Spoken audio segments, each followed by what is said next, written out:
Ọlábísí Ẹ̀dújọbí ló ń pèdè lọ́wọ́ lórí ètò yín ètò wa Bísí Ológe Show lórí MITV UHF 43 àti DSTV Channel 255. Ètò tẹ́tí ń wò nípa àwọn òde àríyá lóríṣiríṣi bíi ìgbéyàwó, ọjọ́ ìbí, ìsọmọlórúkọ, àjọ̀dún, ìfilọ́lẹ̀, ìsìnkú àgbà, àwọn ìpolówó ọjà lóríṣiríṣi náà ò gbẹ́yìn o.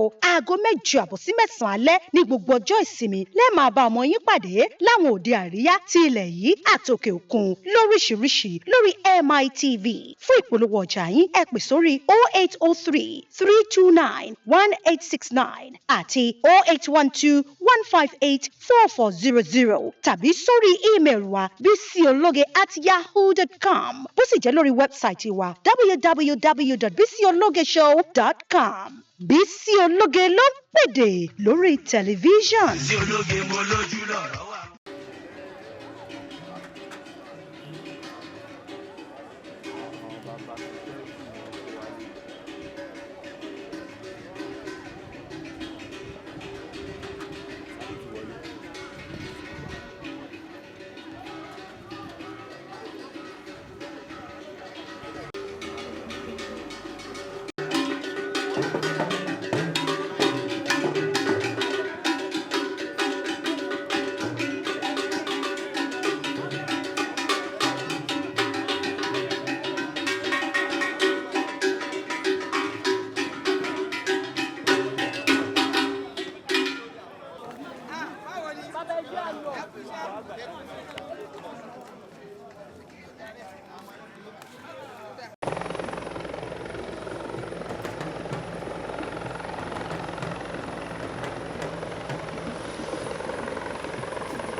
They even mentioned the name Thomas and every other person to follow this path.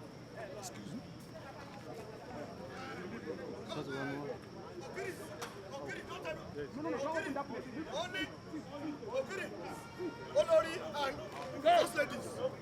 No, oh yeah, what's up? Move to this side. Move to this side. Move that side. Move. Shift back. Shift now.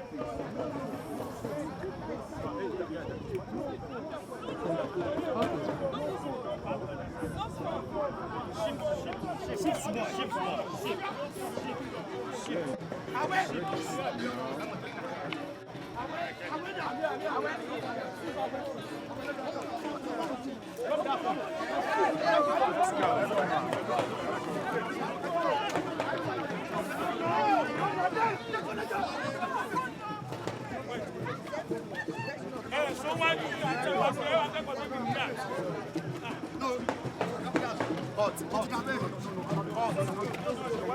Cut.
Please, you can't step on this one, please. You can't step on this one.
No, now the palace and these are people.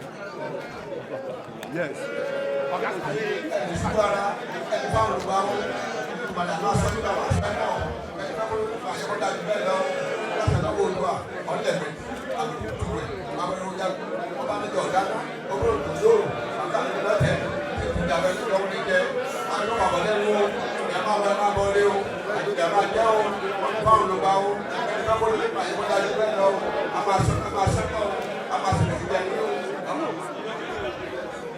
Àwọn ìyálóde óyá.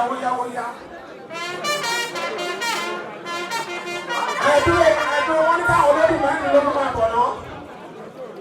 Óyá àwọn olódùn wọn ní kẹwàá kí màmá.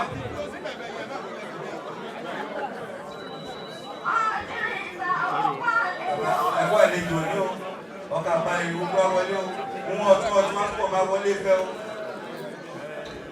Àwọn ìyálóde, ẹ̀yin ìyálóde.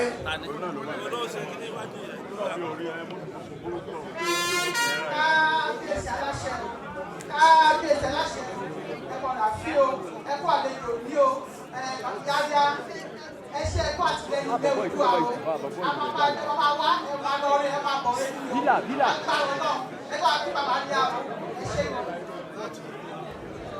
Ẹja sọ pé kábíyèsí o, láì ní gbàrà wa lásìkò. Bàbá kábíyèsí ọlọ́fin àrólé àwọn ni wọ́n máa bá wa sọ̀rọ̀ báyìí. Ẹja sọ pé kábíyèsí o. Òkè ìyá tó ń tọ́jú wa lórí ìtẹ́ tó ń fàdúrà ránṣẹ́ sí wa ní gbogbo ọ̀nà kí wọn. Ọpẹ́ ti máa dún. Gbogbo ojúmọ́ ni màmá dúpẹ́ fún ọ. Torí pé wọ́n dúró wọ́n dúró tán ọmọ Olódùmarè bàbá mi lọ́rọ̀ ẹ̀mí wọn lórí àwọn ọmọ wọn náà. Àròlé Oòduà mo kí yín gidigidi gan mo dẹ̀ bá yín yọ àyọjọ́ mi tó ń bọ̀ mo dẹ̀ kí àwọn bàbá wa kábíyèsí tó wà ní ìjókòó àti àwọn tí ṣẹ̀ṣẹ̀